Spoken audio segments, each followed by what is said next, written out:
Sir LGBT கம்யூனிட்டியை பற்றி உங்களோட point of view and உங்கள் கட்சியோட பாயிண்ட் ஆஃப் வியூ நான் தெரிஞ்சுக்கலாமா?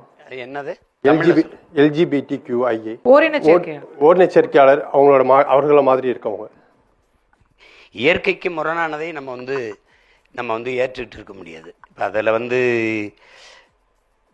அதில் எனக்கு என்ன சொன்னாலும் பாருங்கள், ஓரின சேர்க்கையை ஆதரிக்கிறாரும்பாங்க, எதிர்த்தா பாருங்கள் எதுக்குறாங்கவாங்க. அது அவரவர் விருப்பம். ஆனால் நான் அதை என்னுடைய இயக்கம், எங்களுடைய கோட்பாடு அதை ஊக்கப்படுத்தாது. அது ஓரின சேர்க்கை மட்டும் சொல்லலை சார், ஐ மீன் டிரான்ஸ்ஜெண்டர் திருநம்பி அவங்க 2 பேருமே சேர்த்து சொல்கிறேன். திருநங்கைகளே நாங்கள் அங்கீகரிக்கிறோம். எங்கள் கட்சி தமிழ்நாட்டில் ஒரே கட்சி தான் திருநங்கைக்கு போட்டியிட வாய்ப்பு கொடுத்தது. இந்த முறையும் நான் வாய்ப்பு கொடுக்குறேன். அதில் அது இயற்கையினுடைய மாறுதல், அதை ஒன்றும் பண்ண முடியாது. அதை நம்ம அங்கீகரிக்கிறோம். உடன் பிறந்த தங்கைகளாகவே அங்கீகரிக்கிறோம். எனக்கு தெரிஞ்ச உறவினர்களே இருக்கிறாங்க. இந்த முறையும் நான் தேர்தல் நீக்க ஒரு தங்கைக்கு வாய்ப்பு கொடுக்குறேன். அதை நாங்கள் ஏற்கிறோம், மதிக்கிறோம், போற்றுறோம்.